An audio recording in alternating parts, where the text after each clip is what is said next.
UK മാഞ്ചസ്റ്ററിലുള്ളൊരു മാളാണ് കേട്ടോ Trafford centre.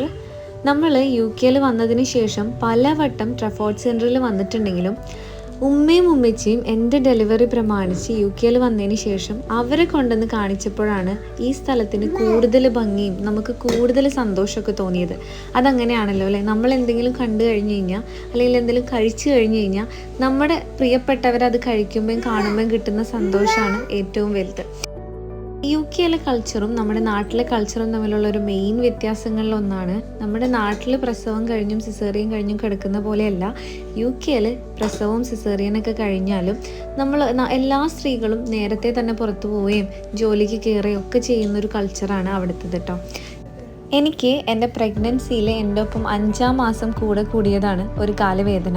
അതങ്ങനെ എൻ്റെ കൂടെ ഡെലിവറി കഴിഞ്ഞിട്ടുണ്ട് കേട്ടോ. ഈ കാലുവേദനയുടെ ഒരു വലിയ പ്രത്യേകത എന്താ വെച്ച് കഴിഞ്ഞാൽ ബ്രഷ് ചെയ്യാൻ പോലും നമുക്ക് എണീക്കാൻ പറ്റില്ല എന്നുള്ളതാണ്. ഞാനപ്പോൾ സ്വന്തമായിട്ടൊരു വീൽ ചെയർ വാങ്ങുകയാണ് ചെയ്തത്.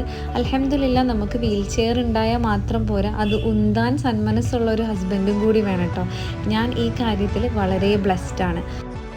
ഉമ്മയും ഉമ്മച്ചിയും വന്നിട്ട് പല സ്ഥലങ്ങളിൽ നമ്മൾ പോയിട്ടുണ്ടെങ്കിലും അവർ ഒരുപാട് അത്ഭുതപ്പെടുത്തിയ ഒരു ബിൽഡിങ്ങാണ് ഈ ട്രഫോർഡ് സെൻറ്റർ. മറ്റൊന്നും കൊണ്ടല്ല, അതിൻ്റെ ഇൻസൈഡ് ആൻഡ് ഔട്ട്സൈഡ് അത്രയും മനോഹരമായിട്ടാണ് അവരത് പണിത് വെച്ചേക്കുന്നത് എന്നുള്ളതാണ്. നമ്മൾ ഉമ്മാനെയും ഉമ്മച്ചീനെയും കൂട്ടിയിട്ട് ചെറിയൊരു ഫുഡ് കഴിക്കാനും, ഈ വീഡിയോയിൽ നിങ്ങൾ കാണുന്ന പോലെ തന്നെ ഞാൻ വീൽ ചെയറിലാണ് കേട്ടോ ഹോൾ ജേണി എൻ്റെത്. ഈ ബിൽഡിങ്ങിൽ അത്രയും നമുക്ക് വിഷ്വൽ ട്രീറ്റ് ചെയ്യുന്ന ഒരുപാട് സാധനങ്ങൾ കാണാനും എടുക്കാനും ഒക്കെ ഉണ്ടായിട്ടുണ്ടായിരുന്നു. ഞങ്ങളെല്ലാം ക്ഷമയോടെ നടന്ന് കാണുകയും, നടന്നതെന്ന് എനിക്ക് പറയാൻ പറ്റില്ല, ഞാൻ വീൽ ചെയറിലായതുകൊണ്ട് തന്നെ. എനിവേസ് അത്രയും നല്ലൊരു ഈവനിങ് ആയിരുന്നു.